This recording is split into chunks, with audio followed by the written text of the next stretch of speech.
We have another exciting episode, but I want to remind you, please subscribe to my channel and share it with your friends. जो शास्त्र हैं उसमें हमारा narrative क्या है? Because that can't be denied that this has existed. So there are multiple type of narratives in our Shastra. There is history, there is philosophy, there is geography, there is psychology, there is social thought, there is political thought. So कितने तरह के narratives हैं.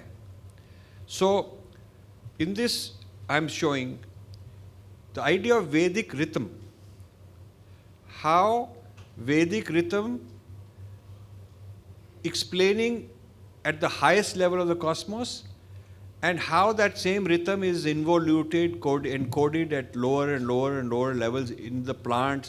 So if everything is rhythm, if ultimate reality, whatever exists is rhythm, so even the matter. So, and this is very different from Darwin, because Darwin there is no, it's just matter by itself, nothing, no higher reality, and matter through random combinations is becoming more intelligent or becoming more sophisticated, but there is no driving force like we say consciousness. That Darwin didn't have the idea that evolution is happening because there's a consciousness driving the evolution. This is something that Vivekananda in the late 1800s had big debate on how Hindu thought is better than Darwin's thought of evolution. And then Sri Aurobindo took this idea even further. So if you want a Hindu response to Darwin, you should read Vivekananda and then Sri Aurobindo, and it's a very brilliant thing that they have done. But Sri Aurobindo took it back to Vedas. The whole thing is Vedic. So this is a very, each one of these is a very large description. I'm going to give you very quick, but it's a very large amount of material in each one of these. So a very important tattva, very important core idea in the Vedic system is that the same reality is encoded over and over again at different levels. So, and this rhythm, as far as humans are concerned, we want to be in alignment with the cosmos. There is a cosmic process going on. We want to be in alignment with it. And when we try to be in alignment with it, that is the yagna. So yagna is not just cake fire ritual ho gaya. That is just one kind of symbolic yagna. Swami Chinmayanand, when he started his Gita classes, when he started their course on Upanishads and Gita, many decades ago, the very first one he started in Pune, जिसमें 20-25 लोग इस रवाए थे. The flyer, I have a copy of it, he calls it Gyan Yagna. It's a yagna. So this is yagna. So yagna is not only the havan we do, that's one kind, but yagna is a much bigger principle.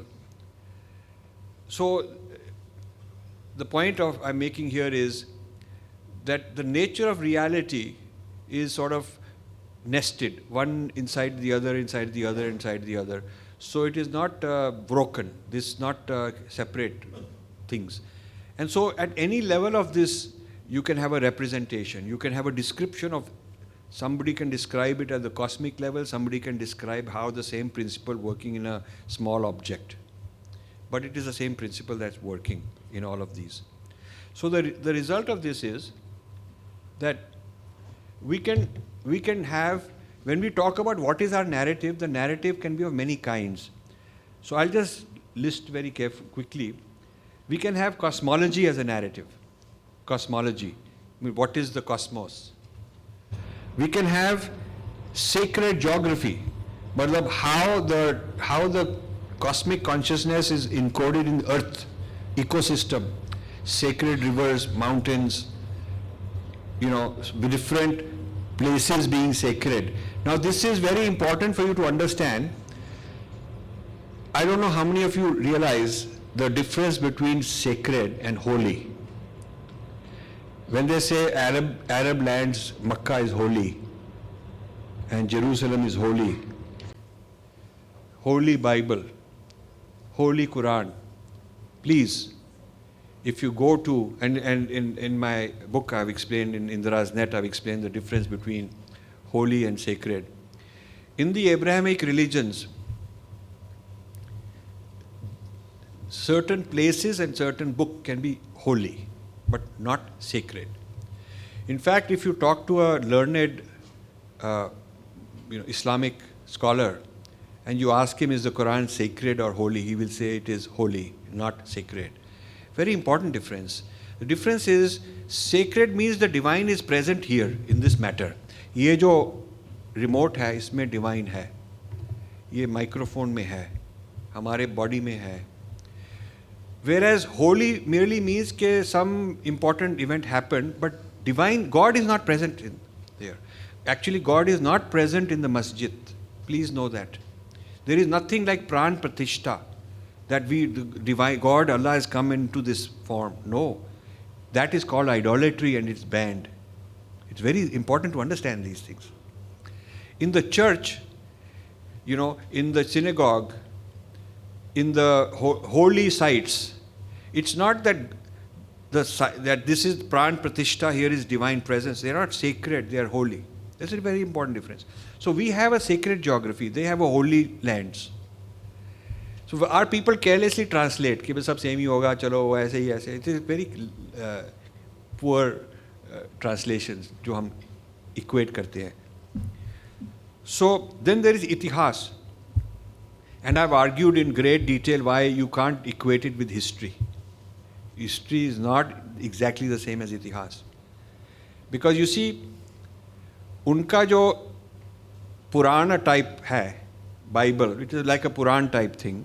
That is God participating in things. God participating in the earth happens only once in the three Abrahamic religions, and that is Jesus as God acting in the earth. In the Judaism, God never comes to the earth. He talks from heaven through a messenger called prophet. So prophet is not enlightened guru or avatar. Very clearly the prophet says, I am just a HR man, personnel director. मेरे को CEO ने ये message कहा है और मैं आपको पहुंचा रहा हूँ. I am supposed to be conveying the message to you. It is not that he is God in this human form. No. So it's very important to understand. And then in Islam, it's very important that to understand that Muhammad is not an enlightened being and Muhammad is not an avatar and there is no worship of Muhammad allowed. Not allowed. He just says, I am a messenger, what I heard. I am just telling you what I heard. That's it. मेरे को ये instructions दी थी और मैं आपको to pass it on to you. That is all I'm supposed to do. Any learned Muslim will tell you that.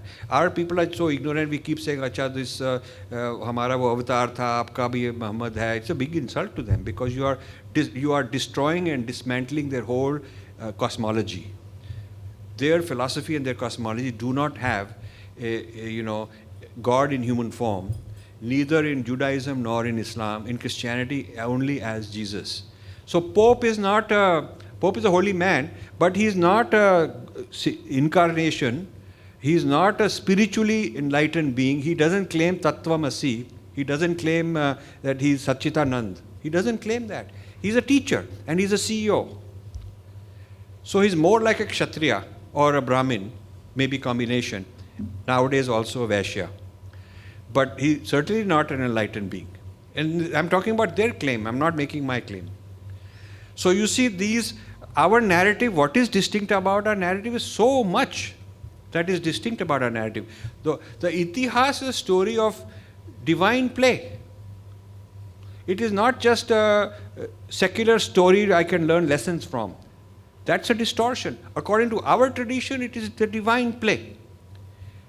So this is an important thing. Then the yagna. I call it external yagna and internal body, जो body से yagna कर रहे हैं. External yagna is कि हमने ये काम किया alignment with the cosmos, align the human action aligned with cosmic rhythm. So we can do it in various ways. When you're doing a puja, it's a yagna. A puja is a yagna.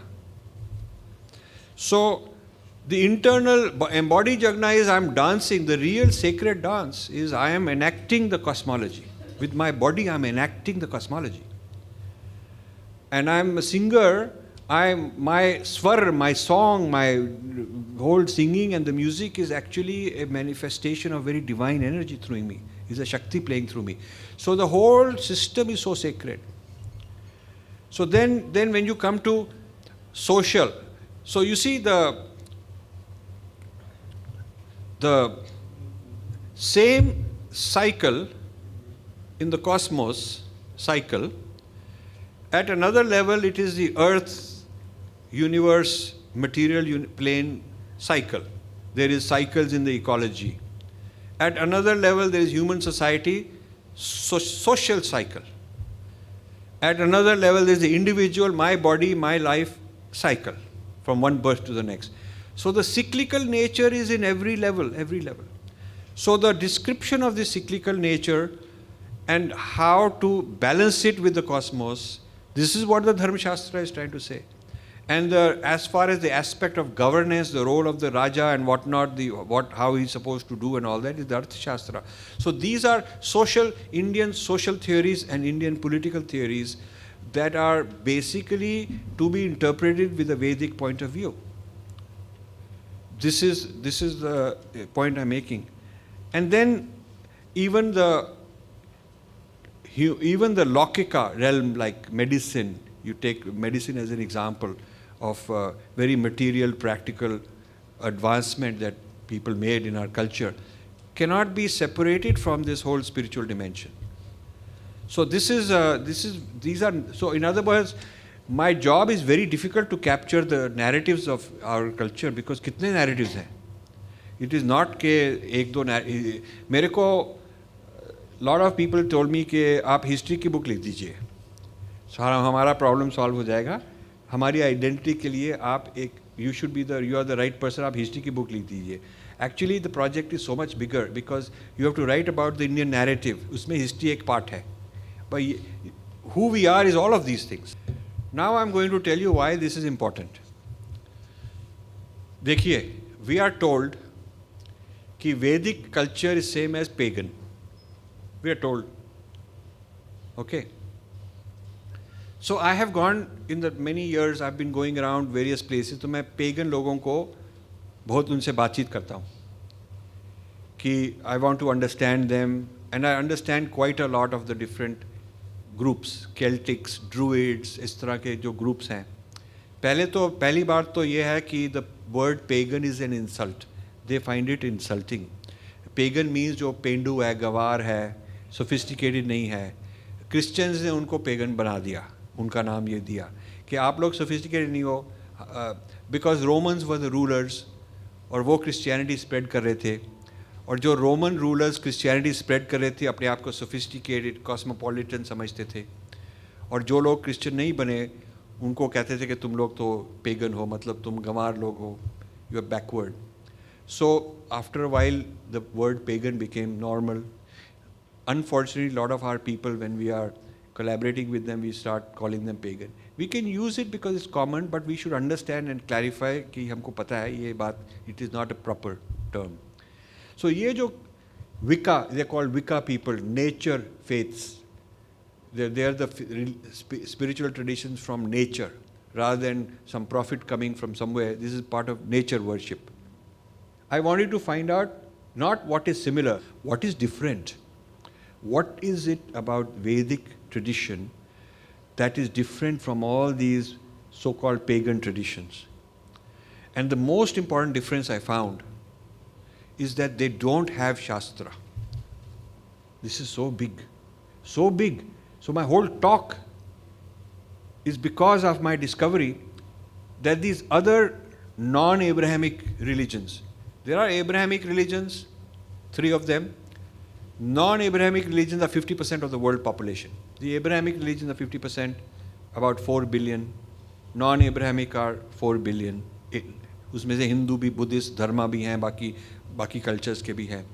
The non-Abrahamic people, out of them, only the dharma traditions have Shastra.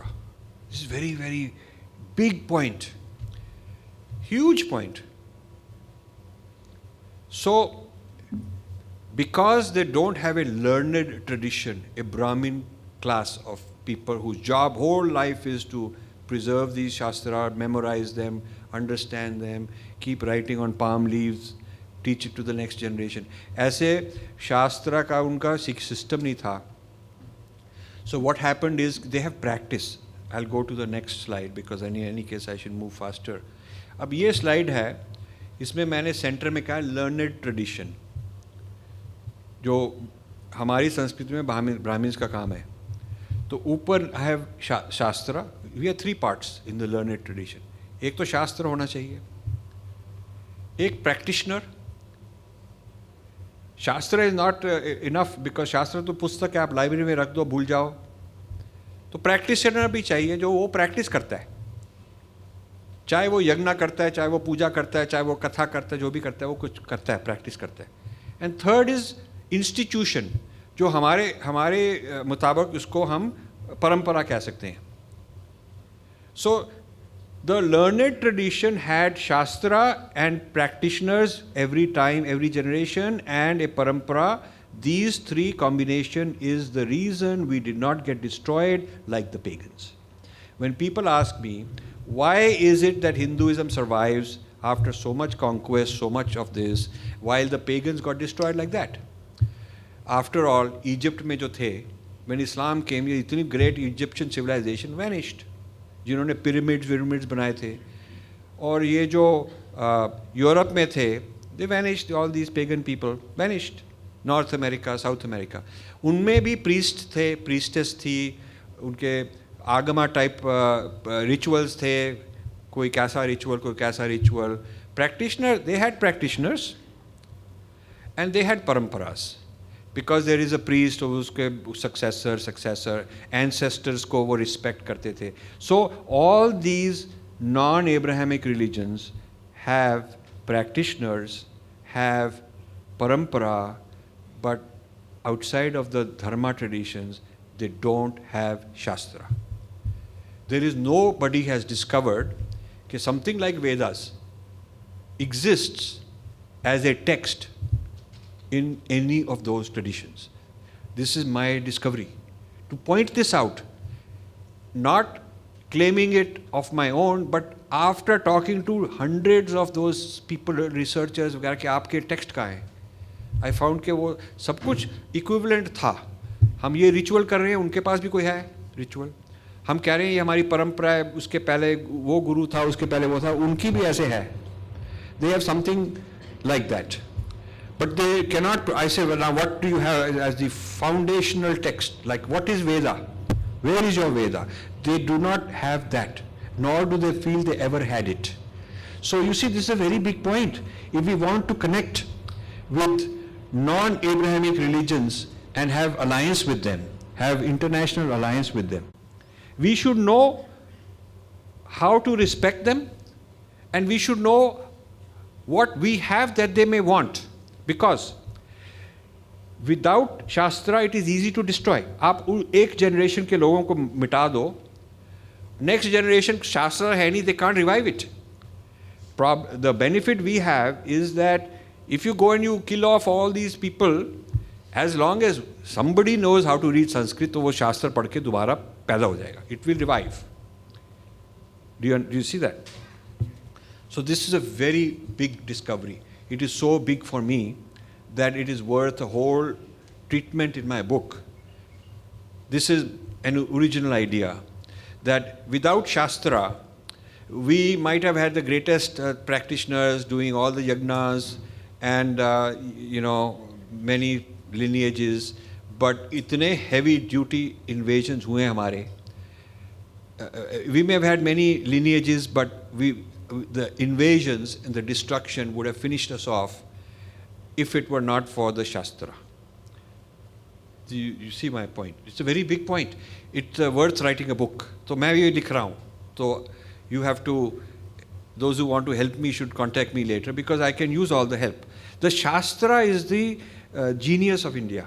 The Shastra is genius. You cannot say कि हमारे जो यज्ञ करते थे वो हैं, because उनके पास भी all the non-Abrahamic religions have these other qualities.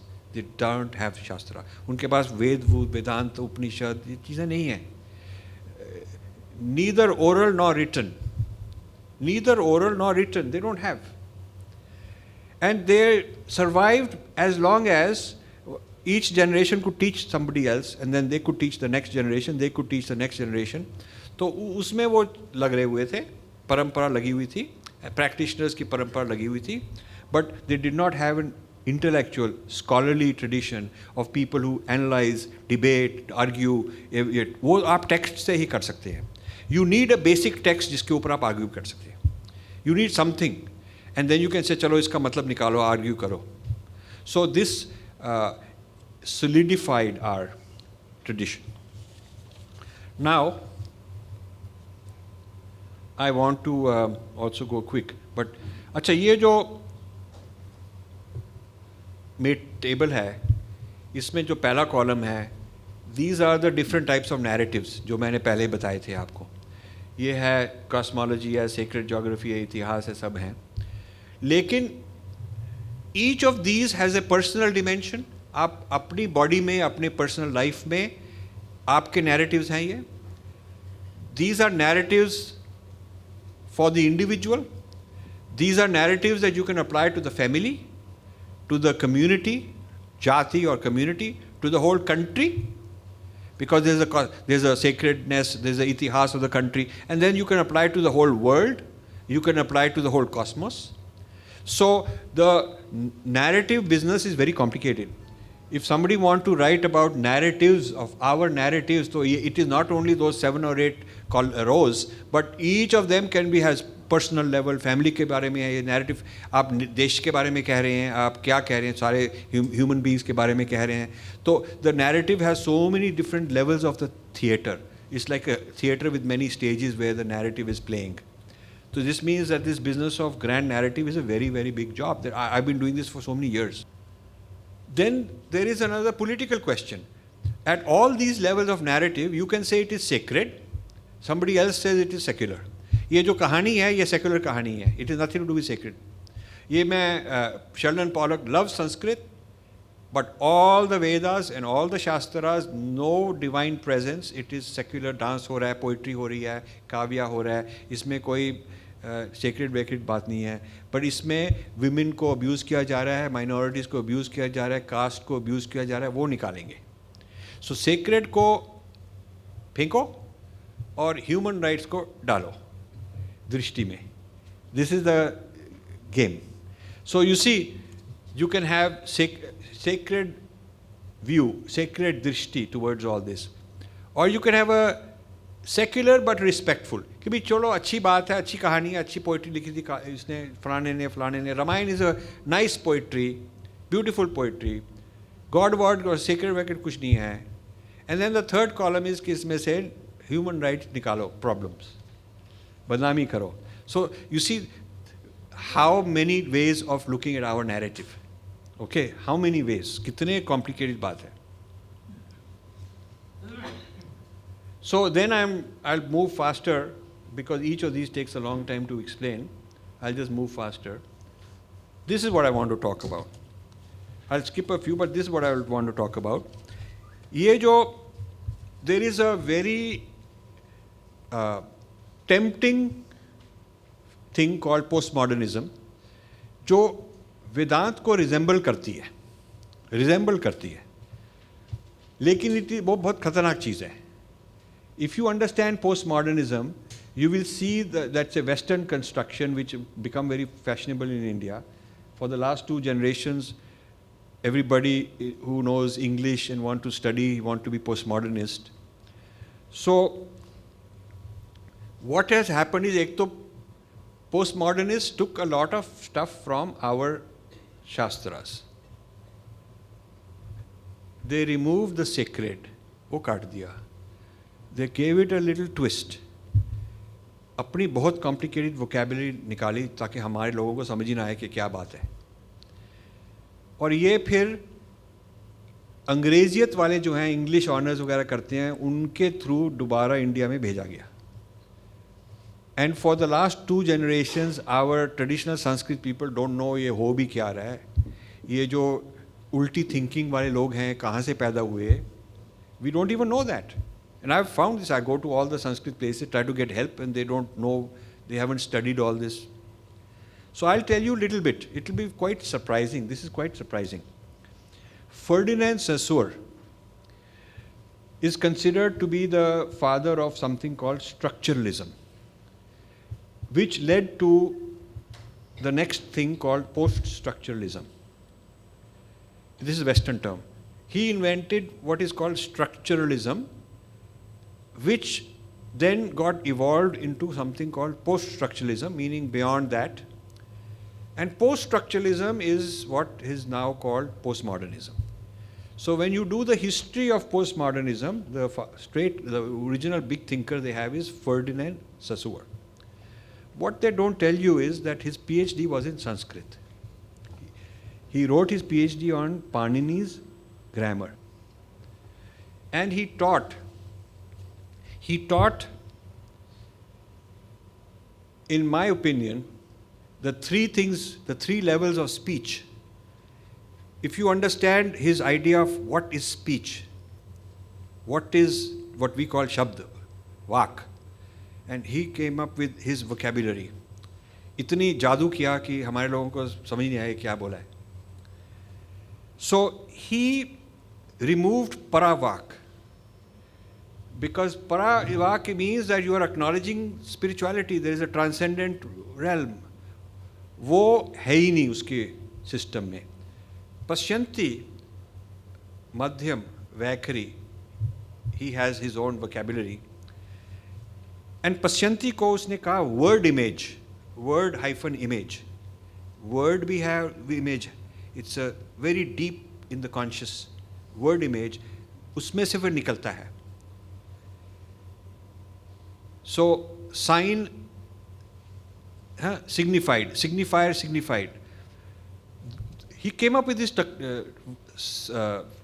vocabulary, and he taught a course for all his life in France.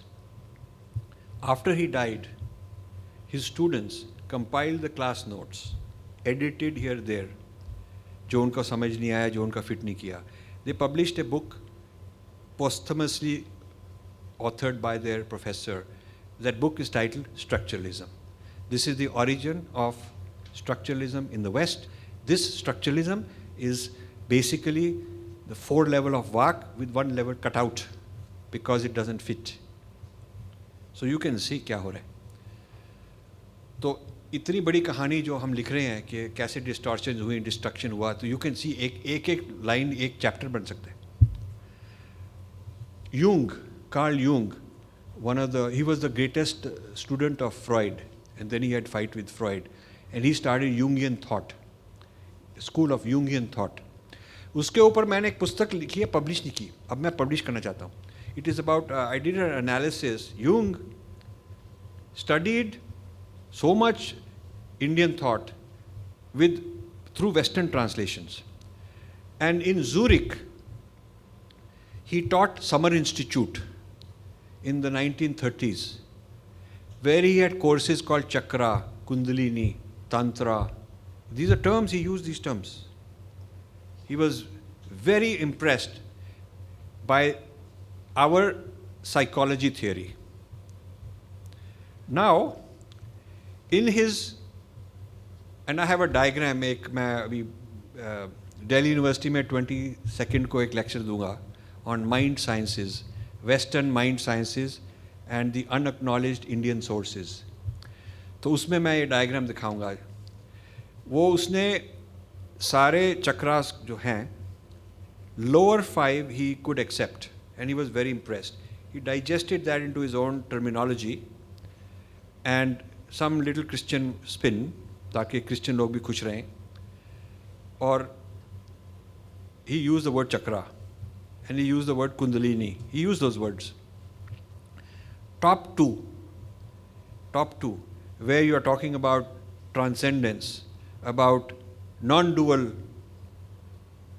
he says is not valid. Very clearly he says, these claims of yogis are showing that they got lost in some crazy problem. मतलब who thought कि वो नशे में हैं या hallucination, they are in some hallucination because it could not fit the Western paradigm. Very important for us to know this. So I have a whole, I wanted to turn it into a book, but my problem is that one of the big blunders of my life, which I tell people don't make it blunder in your life, is rather than publishing the books after I wrote, I kept sending them to people to criticize, give me feedback, ताकि perfect होती जाए. तो उससे point is you can never finalize it. तो वो time बीत जाता है. I should have published it in 1990s. I wrote it, it would have been very good. अब मैंने कर देना publish. So, then then there is this postmodernism. Postmodernism कहती है, बेसिक मैं आपको बताता हूँ क्या कहती है. Postmodernism कहती है कि जो टेक्स्ट है, कोई शास्त्र है, the purpose of the author is irrelevant because author is dead. So you can't say कि वेद व्यास का ये intention था तो ये interpretation ठीक है, because Ved Vyas is not here, he is dead, so I am free to give my interpretation. And I do not have to be compatible with Vedas because Vedas को उन्होंने अलग कर दिया है. So therefore, if I say that this is a Wendy Doniger interpretation, it's fine. If I say that this is, I am going to use Freudian psychoanalysis and psychoanalyze your whole tradition, because जो भी पहले intention थी वो useless है, उसका कोई फायदा ही नहीं. Not only the original intention has to be discarded, but the postmodernist says that he has to look for hidden meanings which are not given in the text. So, for instance, Sri Ramakrishna tells the young Vivekananda, "Aap meri godi mein baitho." So, the interpretation is that this is a homosexual advance. It is not stated, but it doesn't have to be stated. It is, this is likely, हमको पता है ये लोग ऐसे ही होते हैं. So this whole business of abuse of way, wo Sara Freudian, the whole Wendy Doniger is based on Freudian psychoanalysis of Hindu Shastra and defending it by saying, according to postmodernist, the author is dead. So you cannot bring in कि वो author का क्या intention था, because who cares? So then you have Wendy Doniger I mentioned, then you have Sheldon Pollock basically also is doing postmodernist. He's basically saying that I'm praising this Sanskrit, is very beautiful language. And the texts are very beautiful. And the Marxists are wrong saying कि नहीं पढ़ना चाहिए. ब्राह्मण लोग का काम है, गलत काम है, नहीं करना चाहिए. That's wrong. करना चाहिए. करना चाहिए और उसमें क्या उनके human rights violation है वो निकालने चाहिए. So he loves it as a project for left wing to take out meaning of human rights from these texts. So he says author is dead, चाहे उसने कहा हो ये God word है, we don't believe in all that. हमारे लिए तो नहीं है. हम तो ये चाहते हैं, हम तो देखेंगे इस टेक्स्ट में से क्या उनका इतिहास या उनकी हिस्ट्री, उनका नैरेटिव क्या निकल सकता है हमारे अनुसार. So then there is people like Devdas Patnaik. We just did a recent episode where Nityanand Mishra critiqued point by point many of Devdas Patnaik's. Devdas Patnaik very openly says he's a myth maker. He's making myths. He's not taking the Shastra at face value. And he says, I don't have to. And he also is very openly a supporter of Wendy Doniger, because he says that she's brought a lot of innovation. ये सब innovation कही जाती है. So Shastra, which I told you is a very unique asset we have, is what has, there is a collision between the whole postmodernist view and the Shastra's traditional view. And this, if you lose this battle, we are finished, because I told you that Shastra ke bagair we are no better than pagans. Without Shastra, we are no better than pagans. And the attack on Shastra is a very calculated, vicious, strategic attack, And unfortunately, my friends, our people don't know this. They have not figured it out. They don't get it. So, final slide. Certain super gurus I have problem with. Many of them say, I have never read any Shastra. I don't need to read any Shastra. Shastras are unimportant. And I am not a product of a parampara. I was never initiated. I don't believe in gurus. I just discovered it for myself. A very, very popular super guru in the South, world famous, likes to say this. And I get in trouble कि अरे उनके ज़्यादा followers हैं, आपके कम follower हैं, आप ये करते हैं, वो करते हैं. मैं कह भी देखो, he is a great man, I respect him. उनके against मेरा कोई problem नहीं है personal. I have no personal problem. I respect him. I bow to such people. But I disagree on this point. मेरा जवाब है कि देखो, you are claiming कि आपकी spontaneous enlightenment होगी with no need for Shastra and no need for Guru or Parampara. I am saying it is possible that it happened. But it happened because of your past karma. You were in the past karma, in the past life, you were probably doing Shastra work. You were very thoroughly in Shastra. You were in Parampara.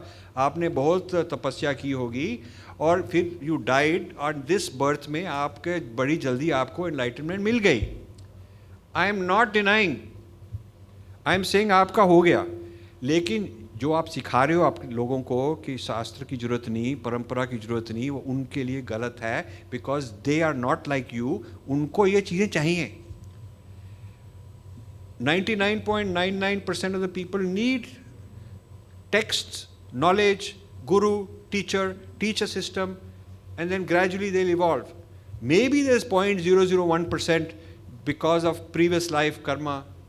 They don't need these things, and वो उनको जल्दी से कुछ किया भी नहीं तो मिल गया. There is one fellow in Austria, जो Eckhart Tolle, who claims कि वो he was having a milkshake sitting in a park, तो उसने कोई ताली बजाई तो वो enlightened हो गया. Now he goes around teaching this. Now the point is that this is irresponsible, because what is valid for you, given your history and what all you have inherited from your previous life, previous birth, is not necessarily good for your students. So when such great gurus go around saying, I don't believe in Shastra, and I don't believe in this Parampara Guru and all that, it is irresponsible. So, to recap my talk, Shastra is important as basis for our discovering our narratives, because without the Shastras, we would be no better than pagans, we would be finished off. Because also, there is a huge attack on the Shastras from the postmodernist people. One very well-known lady, good friend of mine, her comment was, Marxism खत्म हो गया है, उसके बारे में पूर्व पक्ष करने का फायदा नहीं. Marxist लोग चले गए. Now this is I thought this is very strange. I emailed back and forth and she confirmed कि Marxist की power चली गई, उनकी funding जा रही है, उनको निकाला जा रहा है. What she doesn't understand, Marxism has evolved into postmodernism. तो वो उसने भेष बदल दिया, उसका नया अवतार आ गया है. It is not Marxism is dead, Marxism is more sophisticated. Marxism comes in a way that you will like it also, because it will say Sanskrit बहुत beautiful language है, काव्या बहुत beautiful language, sacred breaking की बात मत करो, उसमें कुछ और meaning निकालो. So now the latest, पहले after the Marxists came to India and all these leftist universities, they wanted to throw out Sanskrit. And in United States also the leftists wanted to throw out Sanskrit. Now they are bringing their distorted version of Sanskrit. In Columbia University they have a program for, it's called Ambedkar Sanskrit Studies. Now why is it Ambedkar? It is Ambedkar because they want to bring certain people, वो JNU English department के, they are not Sanskrit department, English department के, history department के, इस तरह के Delhi University से, ये सारी यूनिवर्सिटीज़ के जो ऐसे लोग आते हैं, उनको 1-2 साल में फटाफट ये अपने आइडिया ऑफ संस्कृत करके उनको इंडिया में भेज देते हैं to create problems. So there is a new brigade of Sanskrit semi-educated, not well-educated, but Sanskrit semi-educated, left-wing people who are all over the place. Like Ananya Vajpayee is a product like that. There are many people like that. So I disagreed with this view, which was presented to the minister, कि भी ये तो left wing को criticise करने का फ़ायदा ही नहीं, तो वी डोंट केयर, बिकॉज वो तो ख़त्म होगी बात. इट इज़ नॉट ख़त्म होगी. You have to, if you are concerned about the future of sanskriti, you have to be very concerned about the future of Shastra. That is my point. Our narrative is based on that. And then if you are concerned about the future of Shastra, you have to really understand postmodernism and how postmodernism, feminism की तरह आ गया है, minority studies, subaltern studies, इनमें सारों में Marxist view आ गया है. And they are looking at Ramayana, they're looking at all kind of things, all our different Shastra, and coming up with very different kind of interpretations. So this is why I'm actually, if you look at it, rather than just being one chapter of my book, this can be like a huge thing by itself. Itni major point hai. But I also want to make my book simple enough for a lot of people to read. So thank you. Dhanyavad.